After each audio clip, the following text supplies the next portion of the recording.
Greetings, welcome.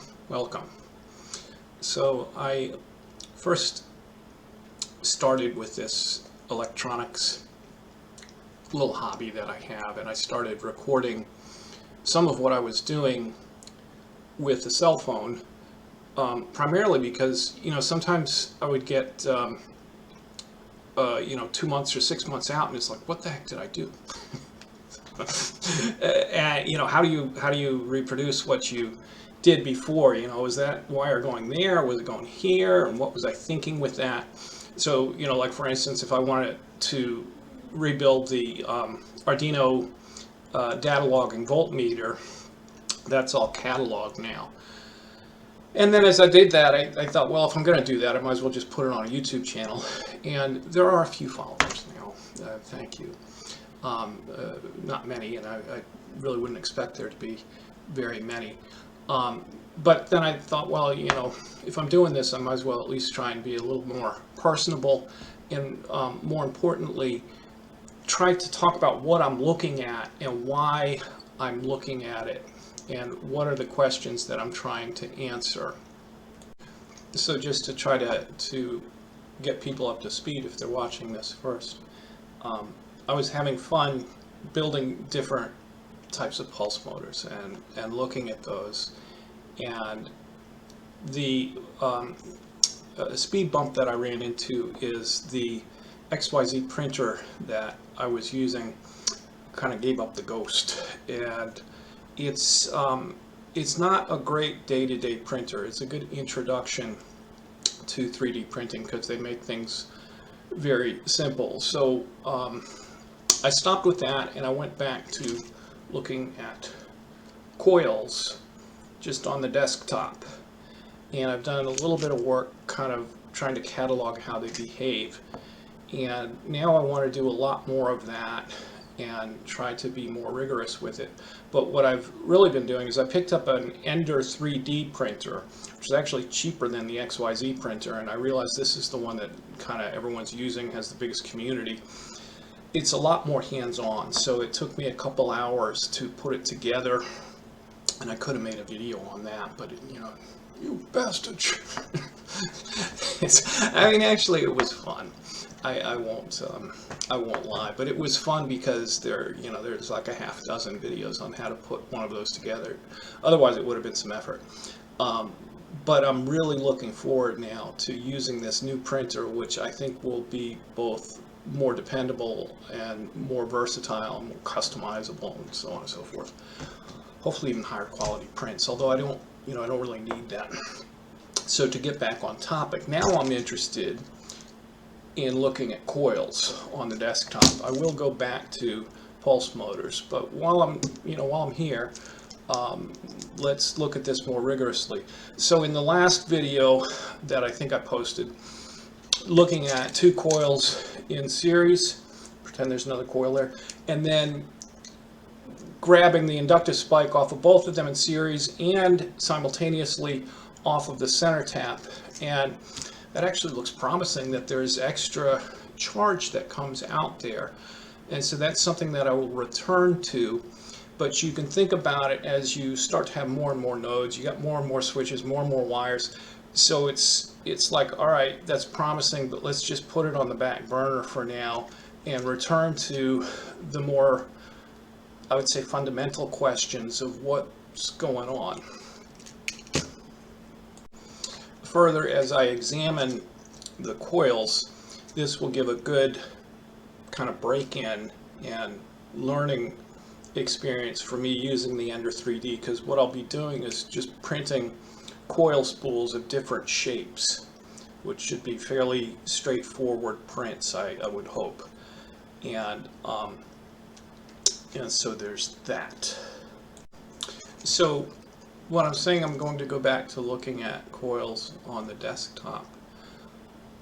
This initially in my mind was really about one question, and as I waited for the new 3D printer to arrive,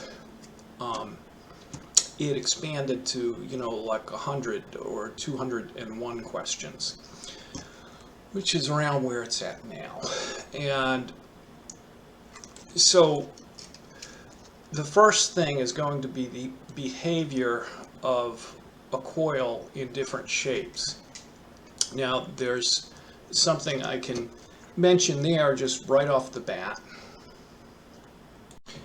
And in a moment here we'll transition to just looking at the screen, and we're going to cover these topics and where I'm getting this. But just as a little snippet here, you conventionally would think of induction as being proportional, rate of change of induction, rate of change of the magnetic field, proportional to the magnitude of the inductive spike. However, I can take a coil like this, wound like this. Where is it? There it is. Starship coil. And it essentially has almost no measured induction, and yet it has a good inductive spike. What I need to do, now that I have the data logging voltmeter, is Arduino data logging voltmeter, is figure out what the resonant frequency of this thing is, because, of course, the resonant frequency, I believe 1/2 pi times square root of induction times capacitance. So if your induction is nearly 0, what is this thing going to resonate at? It should be extremely fast, and if it's not, then that raises other questions. But I'm saying that right at the start, there's some issues going on there. And if I can find it, I'll even bring it out today that there's, I think it was a patent or a document out of Caltech about a Mobius strip coil. And that also, you don't really see induction, but you get an inductive spike. And there's a gentleman, Marco Rodin, I believe is his name. And he's done so much with that, it's become popularized as the Rodin coil. I can't say I've spent a lot of time with that. And those things look difficult to build. So the first question then is just for a given length of wire, where are you getting, in a conventional coil shape, where are you getting the maximal inductive spike? So this is sort of like, how do you shape a coil to have an efficient DC-DC converter? So that's really the initial question. It will be a useful one, and if I don't get further with the other stuff, that's still okay. Just documenting this in terms of how to improve the efficiency of a DC-DC converter is good. But when I had this coil, as in the last video, although there I was using big 10-pound coils, we'll talk about that later. But when I had this where I had two coils in series and was gathering the induction off of both coils in series as well as a center tap, then the first question is, well, how do they behave in series? And that seems pretty straightforward. But then how do they behave like this? And then the question becomes, how do you wire, I got that backwards, how do you wire the two ends of the coil together? And that's where it gets really interesting, and where I'm hoping I may make some progress, because that introduces the idea of bucking coils. Bucking coils, or they're also called counterwound coils.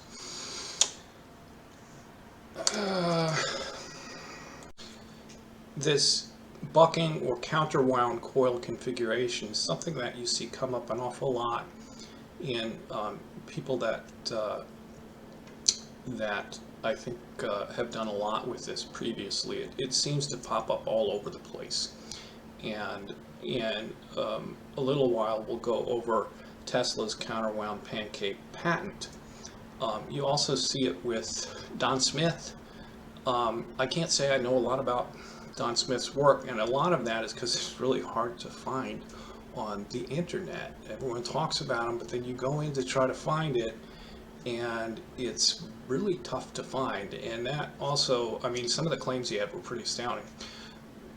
That's also one thing. Although, he mentioned a particular book, the Research, Inventions, and Writings of Nikola Tesla. He said, I went in and repeated every experiment in that book, and it's freely available online. We'll also bring that up and talk a little bit about it. I'm starting to plow through some of it, and even though this isn't my background, it's getting to the point where, you know, all right, that I see what he's talking about. This is actually an enjoyable read, not just like something gibberish to me. I'm starting to ramble. So first is the shape that gives the best spike for a single coil. And I think I know what that's going to be, and I don't think it's going to be a pancake coil for a single line of wire. I'm guessing, but I don't know that yet. I think it's going to be about like this and a bit wider. And I'm saying that because there was a gentleman by the name of Wheeler, I would say like the 1920s in the National Bureau of Standards, that looked at where's the maximum inductance for a cylindrical coil for a given length of wire. And he derived all this empirically, like over a career, and there are formulas for it. Wheeler's formulas for induction. I suspect that will hold here, although I don't know. And we're going to look at definitions. You can see you kind of feel like you're chasing your tail sometimes when you look at these definitions. So we'll look at that too. And further, with the counterwound pancake coil, is it something, let's pretend these are counterwound, over there. And you know, you would want them more flat, or you would want a coil, a core in, because there's not going to be all that great magnetic coupling between the two coils, because there's a lot of distance between here and there. But as you become flatter, the magnetic coupling will improve. But what I'm getting at is with the counterwound pancake coil, is it something that you just pulse the coil and pull that off, or is it you pulse another coil and the counterwound pancake coil is your pickup coil? And you can find videos of people saying that, you know, when you have the counterwound pancake coil and you draw off the power through a load, there's no change in your input power. And so that's something to be investigated. So now we're up to 3 coils. And further, as we'll get into, I want to track the changes in induction and the changes in capacitance of the coils as we are looking at them in different configurations, as well as just a single coil as it becomes flatter and flatter. So let's now just turn to the internet and start to look at, you know, just some of the things I'm mentioning here and why I'm mentioning them, and kind of the overarching themes. And you know, I always think these things are going to be like 3 minutes long, and then it's like, my gosh, I've talked for 15 minutes and we're not even scratching the surface. So I'm not even sure if I'll show any, you know, stuff with a cell phone camera, and, you know, hey, look at that. And this, now it's not, you know, there's nothing spinning, so it's kind of like, you know, look at that. I can put in like a little LED that blinks, and so then people have something to, I have something to get excited about then too. So what I'm saying, what am I saying? Let's go to the internet now. Okay, well, first off, let me say I've installed this OBS software. I really don't know what I'm doing with it. I've watched like a 20-minute video, so hopefully this will work, but if it does work, it'll be, I think, useful. So to go back to what was being talked about previously, there are a few goals here, and one of them is to look at a given length of wire and see what configuration of a conventional coil, cylindrical coil, would give the best inductive spike. And then from there, as was sort of touched upon, is looking at the interactions of multiple coils. And a further question is about bucking coils.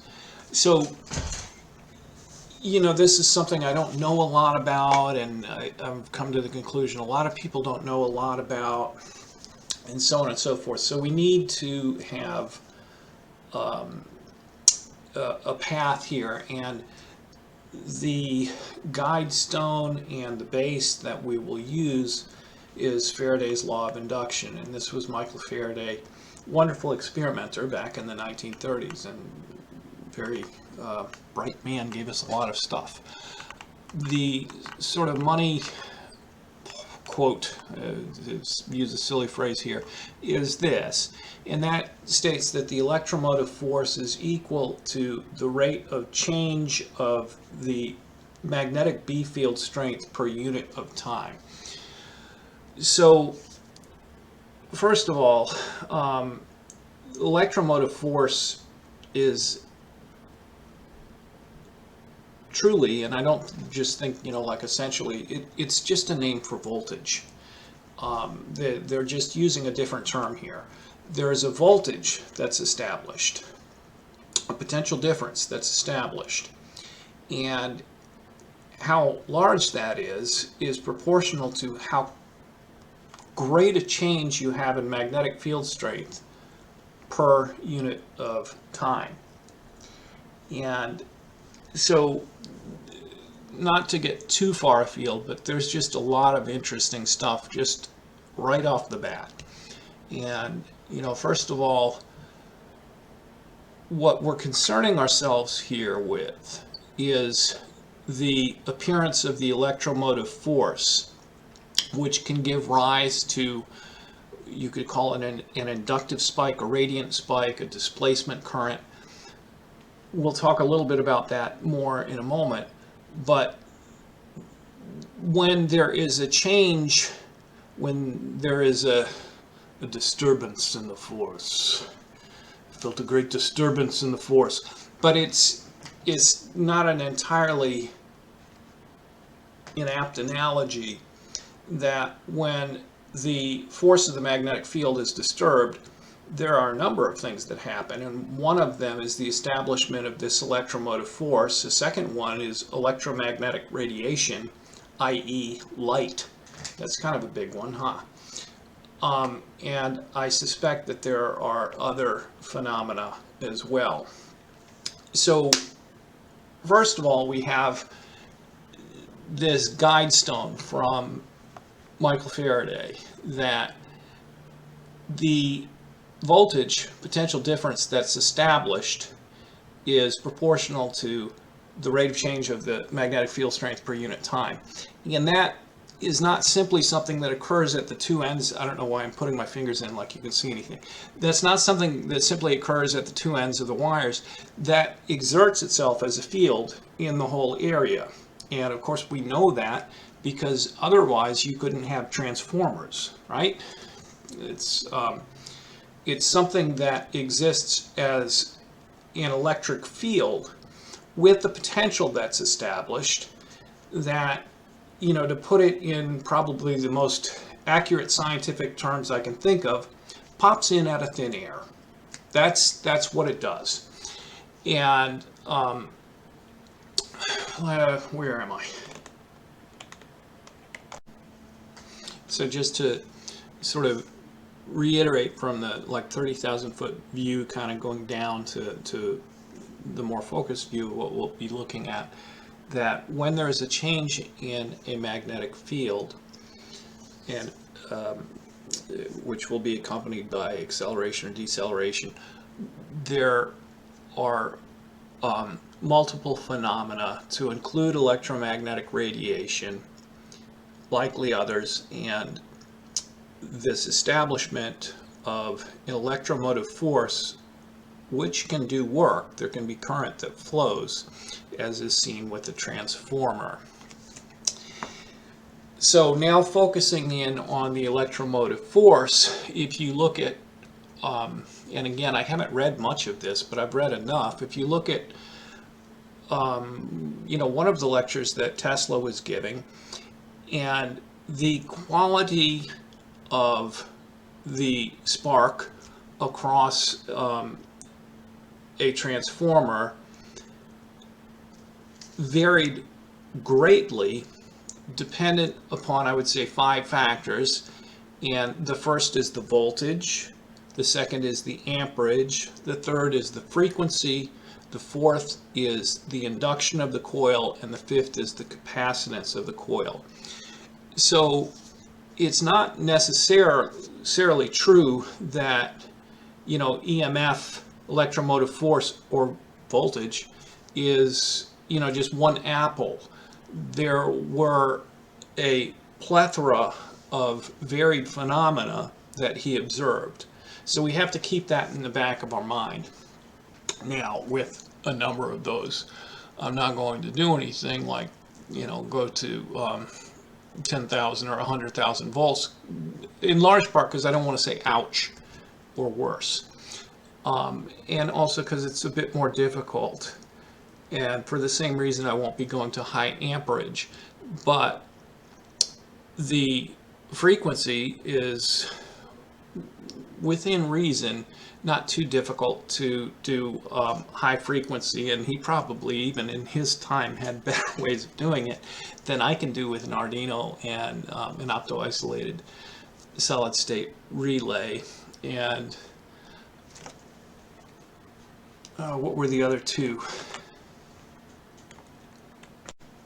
Yeah, so then the other two are the capacitance and the inductance of the coil and the resistance of the coil. So 6 variables. Now, for the maximal inductive spike per this, you would think that you would want the largest induction for the smallest resistance. And in large part, I believe that is true. However, within that, I mean, there was a video I did on instantaneous amp flow, demonstrating from theory why briefer pulses are good. So you want a brief pulse. But in general, for the highest inductance you can get for a given length of wire wound a particular way, that should give you your best spike. However, as I talked about just at the start of this video, there are things like a Starship coil or a Mobius strip coil where you can't get a reading almost for induction, yet there is still a good inductive spike. And that presents a real problem, and it's something that needs to be looked into, and hopefully I'll have some time to do it, but other people can do this as well. So sort of what I'm getting at there, if we go to the unit of induction, and again, there's a lot of stuff that, like electromotive force is voltage. That's what it is. Although it's, it's a voltage field that surrounds the changing magnetic field. So the unit of induction, and you would think, going back to Faraday, induction is when there's a change in the current flowing through one wire, and that induces something in another wire. But you have to be careful because you're often talking about self-induction within a single coil. So here, this is a little bit different than how you would conventionally think about induction as inducing something, say, in a secondary coil from a primary coil. Here they're saying the Henry is the unit of electrical induction. If 1 amp produces a flux linkage of 1 Weber turn, and we'll go and look at the Weber in a moment, that's 1 Henry. And then they define it differently here. When an electric current that is changing at 1 amp per second results in an EMF of 1 volt. So again, EMF's volt. Electromotive force is volts. But it's a field. Then that's what inductance is. So inductance is defined by the inductive spike. The inductance is defined by the generation of the electromotive force. So not to belabor it, but that's why I'm saying, how are you seeing this really decent spike when you can't get a measured induction with some of the odd looking coils? So the inductance is when an electric current that goes from 2 amps through the wire to 1 amp in a second gives 1 volt, then that's 1 Henry. And they also defined it up here as flux linkage of 1 Weber per turn. So if we go to the definition of Weber, and a Weber is also a Tesla although a fraction of a Tesla. So those two are the same. And that's the unit of magnetic flux. And it's defined in terms of Faraday's law again. See why I'm saying that's the guide stone. A changing magnetic flux. Now, this again, the flux already implies change, but that's why some of this terminology, so much of this terminology is counterintuitive. A changing magnetic flux, 1 Weber per second, induces an EMF of 1 volt. So you see how the Weber then also goes back to the Henry.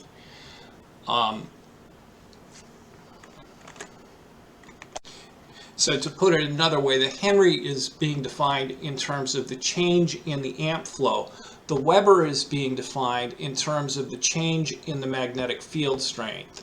So the Weber is the magnetic flux, where if it linking in a circuit of 1 turn, so a coil of 1 turn, would produce an EMF of 1 volt if it were reduced to 0 at a uniform rate in 1 second. So that's the Weber, the Henry, Faraday's law of induction. So what I'm pointing out here is that both the Henry, the unit of induction, as well as the Weber and the Tesla, are defined in terms of the electromotive force, and the electromotive force is what gives you the inductive spike. So therefore, if you, from these definitions, if you had the highest induction for a given length of wire, which the given length of wire will have a constant, static DC resistance. I'm not talking about the impedance of the coil there. It'll have a static DC resistance. Then that should give the best induction, the best inductive spike, the most efficient DC-DC converter for a given coil, conventional coil geometry. So here we can mention briefly Harold Wheeler, who, as I mentioned, in the 1920s at the National Bureau of Standards, just kept winding coils and looking at induction, and then he didn't. I don't think he ever really came up with an insight to model what was showing up, but he was able empirically then to derive a number of formulas for a single, air core solenoid, multi-air core, so on and so forth. And so in this manner you can approximate, though not exactly, for a given length of wire, what's going to be your induction, depending on how you wind it. And from there, that should give an approximation of what sort of inductive spike you're getting out. And so just looking at a single coil with a single wire, we can sort of repeat on an Arduino what Wheeler was doing, and this should provide guidance on how to create a very efficient DC-DC buck boost converter, or if you wanted to use a different circuit, but a very efficient DC-DC converter with pulse DC. However, as I mentioned, even with the single wire, things become complicated because you can have situations, as I've seen for myself with the Starship coil, where there's a mismatch between induction and the inductive spike, yet induction is defined in terms of the inductive spike. So that presents an interesting issue, and it's either that the meter is not measuring something which is there, which is what I suspect, or perhaps the induction is very small, but the thing is just collapsing incredibly quickly, in which case if I graph out what the resonant frequency is, that would also be very quick. I doubt that's going to be the case. And you know, that Starship coil is a cousin to a Mobius strip coil. After 15 seconds, I couldn't find the patent from Caltech on when this person first came up with the Mobius strip coil, I think in the 60s. But here's at least something out of Caltech, I believe, and they're talking about Mobius strips and so on and so forth. So you can see that it is a thing in the Microwave Journal. I would also just say, this is the book that Don Smith said he just repeated every experiment that was in this, and this was actually by Thomas Crawford Martin concerning what Nikola Tesla was doing. This was, I want to say, 1894. And so this doesn't even deal with some of the very later stuff, but frighteningly, some of this is starting to make sense to me. And I was just starting on this. We'll get a little off topic. But this was actually, so far like an enjoyable read. And, one of the things is he basically takes it as a given that there is an ether. And, of course, there's a Michelson-Morley experiment. And while some say it's settled, there's still controversy outside of the mainstream. And he was, basically defining this in terms, at one point, in terms of, can we model this in terms of the what's going on in the ether, in terms of voltage, current, and what's being seen. And at some point here, let me see if I can find it for you. I'm sorry, I'm having trouble finding it right now, but what he says here somewhere towards the beginning is, basically that he's seeing like 5 different qualitative sorts of electromagnetic discharge from a given EMF, dependent on the variables that I mentioned previously. Somewhere I'll find it, but I don't want to get too far afield, because I'm just saying that we have the guide stone from Faraday, but we have to realize that we don't. It's not like everything's wrapped up with a bow. But what I want to talk about, and then sort of wrap things up, among Tesla's numerous patents, he patented a counterwound pancake coil. So, here's a pancake coil where instead of, multiple layers coming out of the screen here, it's just flat on the screen like that. And then he had one like this, where it's going in and the end of one is attached to the start of the other, and you're grabbing it here and here. So, for instance, if you had charged this, say, with a cap, and then the cap comes off, then when the magnetic field collapses, this line will be going in that direction, the other line will be going in the other direction.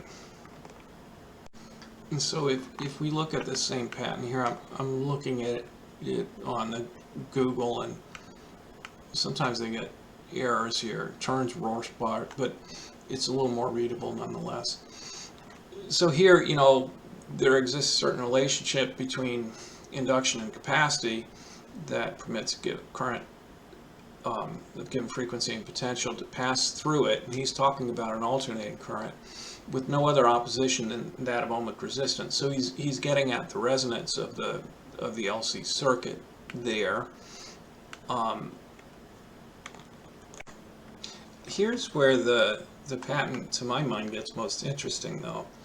He's saying the capacity relative to the self-induction of the coil is very small, and you can measure that and see that that's the case. You don't normally think of a coil as a capacitor. And his objective here was increasing the capacity of a given coil. He wound it in such a way as to secure a greater difference of potential between its adjacent turns of convolution. So let me, you'd need like diagrams, but you can think, if you have a coil at with 10 miles, with 10 volts between one end and the other, and it has 10 turns, after it's gone one turn, then the voltage will have dropped to 9 volts. So between each turn, there'll be a 1 volt difference. However, if you had that same coil wound as two counterwound coils, there'll be 10 volts on one side, negative 10 on the other. And so through the whole coil, between each wind, there will be a 20 volt difference. And he states that explicitly later. So he's saying here a greater difference of potential between its adjacent turns or convolutions. And since the energy is stored in the coil, considering the later as a condenser, that's an archaic term for capacitor. Some of this is just learning a little bit of the language, is proportionate to the square of the potential difference. That's, a given. He can say that there is going to be a much greater energy stored in the coil as well. So just to let him say what I'd said before, if you have a coil with 100 volts across it and it has 1,000 convolutions or turns, then any two contiguous points on adjacent convolutions, there'll be a potential difference of 1 volt. Now, if it's wound, where is it now? If he gets to the counterwound coil, and again, this thing just, I'm sorry, it didn't scan well. I should go back to the other one, but the text was too small. But 1,000 volts, and now you have a potential difference between any two adjacent points of 50 volts. And as the capacity effect is proportionate to the square of this difference, the energy stored in the coil will be 250,000 times as great. So what I'm saying is that I want to look at these counterwound coils. They're a pain to wind. So one of the things that I'm going to do is, as I end up making these coils flatter and flatter, there'll be a better magnetic coupling, and I should start to be able to see if I can see anything. So I'm kind of curious whether I can see anything related to what he's talking about here. And go from there. So, the first thing is just looking at a single wire. The second thing is looking at two wires in a counterwound orientation. And then also, is the proper way to make use of that great increase in energy by having it only triggered inductively from a third coil. And that may be the case. I don't know. So there's really a lot to look at here. And, again, I said I was thinking of like a zillion things. So, now I've got to track, the induction, when it's counterwound, the capacitance, in the different arrangements and so on and so forth. And then, there's something that Vladimir Yutkin mentioned, and I believe this is something that Don Smith also made use of. Oh, there's so much tension in the world. I shouldn't make this joke, but Vladimir Yutkin was like, oh yes, there was, 11th grade student at the Moscow Academy of Sciences came up with this independently as well. So, and I suspect it's probably true, but I think he came up with it after this was either Tesla or Don Smith. But basically, if you just simply have a counterwound coil with a capacitor in between them, two plates of, say, copper with a wax dielectric, then because the electric field, it's not just, the electromotive force is not just showing up at the two ends of the wire. It's a field around the whole, around the thing. So you could put that in there, and then you could see, can you register a voltage there? Because apparently you can. And what is it? And finally, the last thing I would mention, if you're using the counterwound pancake coil as your pickup coil, your current, your secondary is a counterwound pancake coil being pulsed by a primary. Normally you pulse a primary. If you put a load on the secondary, the load on the primary increases. But what's also curious, when you have a counterwound pancake coil, the two magnetic fields and hence the two electric fields are going in opposite directions, and they end up zeroing out. So you can see videos of this. There are, I would say, multiple ones available of just people doing this on the internet, showing that when you have a primary pulsing to a counterwound secondary coil, when you draw the power off the counterwound secondary coil, there's no effect on the input power. And that's because the two counterwound, they're flowing in opposite directions. The net result is zero, yet you're still getting work done. So at this point, I suspect I may be boring people to tears. So, hopefully people aren't too bored. But this is why I'm going to just look in a solid state manner at relatively low voltages. I mean, if there are phenomena that begin happening at higher voltages, I'll miss them. But at lower voltages, to try to see what the different trends are. And this relates to, with a single length of wire, where are you getting the best inductive spike? And further, if you have a counterwound coil, can I see anything interesting with it, and what can you do with it? So that's what I'm going to be looking at going forward. I apologize, in this video I won't have the cell phone camera, but again, as I said, it's all going to be solid state, so it's just going to be basically, look, that's what the capacitor did, and let's put it all on a spreadsheet. So as I wrap things up, and I'll say that in the next video we'll have data, and I'll try to get these out. I think maybe one a week would be reasonable. I gotta print some new coil things, and after I spend some time on this, we'll go back to the spinning stuff, which that's always more exciting. It's like, even back when I first got interested in this, you like listen to Tom Beard, and they just don't they gotta stop destroying the dipole, darn it, if they just stop destroying the dipole. And it's like, yeah, don't destroy the dipole. And then Bedini would say stuff, and I wouldn't know what the heck he was saying either, but then, it'd be like, look at it, see, there it goes, it'd be like, yeah, it's spinning, hell yeah. So, we want to get back to things that are moving too, at some point, things that are spinning, but hopefully this is enjoyable, and, I don't know what I'm talking about. I may, but I think we all just try to learn and go forward from there.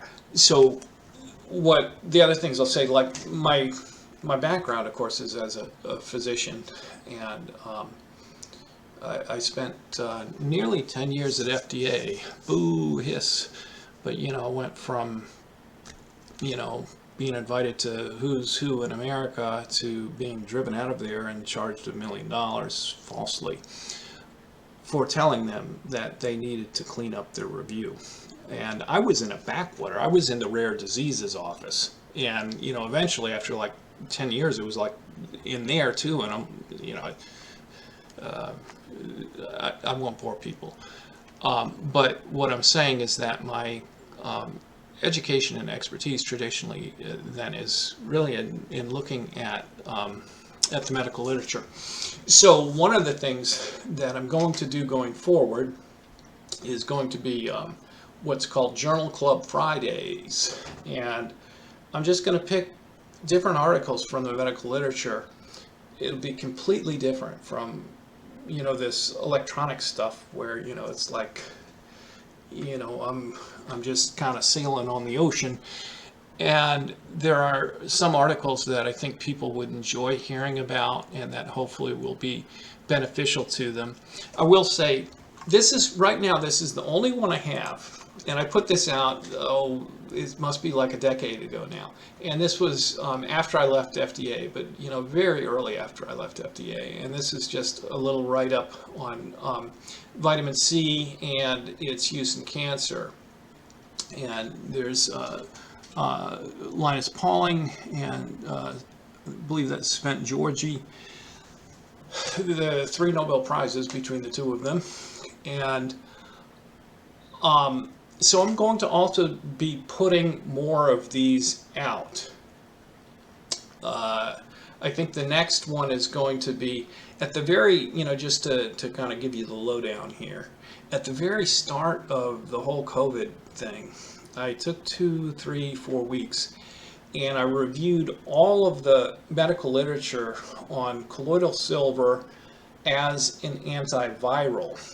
Silver is already well known as an antibacterial and fairly well known as an antifungal. I mean, it's used in very difficult to heal wound cases, but I wanted to look at it as an antiviral, and the case for it as an antiviral is also very strong. And so I wrote that up. It ended up being like 15, 20 pages, and I sent it to Fauci's office over there at NIH. And, you know, I wasn't expecting them to do anything with it. I just sort of wanted it on record that, you know, look, there are things that are helpful and they are documented as being helpful. But that was before just like the insane level, you know, wear 1 mask, wear 2 masks, don't wear a mask. There's no such thing as natural immunity. Natural immunity is great.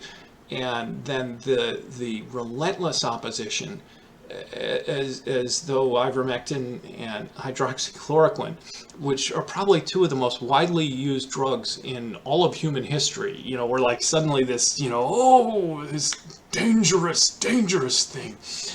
So, you know, there are all sorts of biases that I learned about in getting my master's in public health. But the one bias left out of the textbooks, all the other ones are basically like a flea on a camel's butt. The biggest bias is financial bias, and that's the one that, you know, you don't find in the textbooks, but which is so patently obvious. So to make a long story short, if you're interested in this topic, and maybe it'll be of use to you, it you know, touches also upon liposomal vitamin C.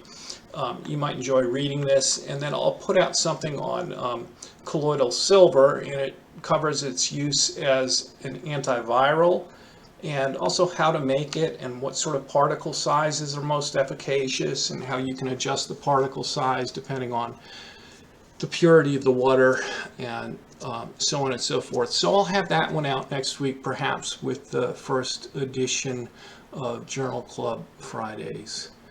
So I hope everyone enjoyed this. I've enjoyed making it, and over the next week I'm going to be printing different coil sizes, and I'm really looking forward to gathering lots of data. You know, we're going to see what we can see about efficient coil design, and as well as can we find anything related to this interesting and kind of odd patent that Tesla put out there of the counterwound pancake coil. So thanks everyone. Bye bye. Till next time.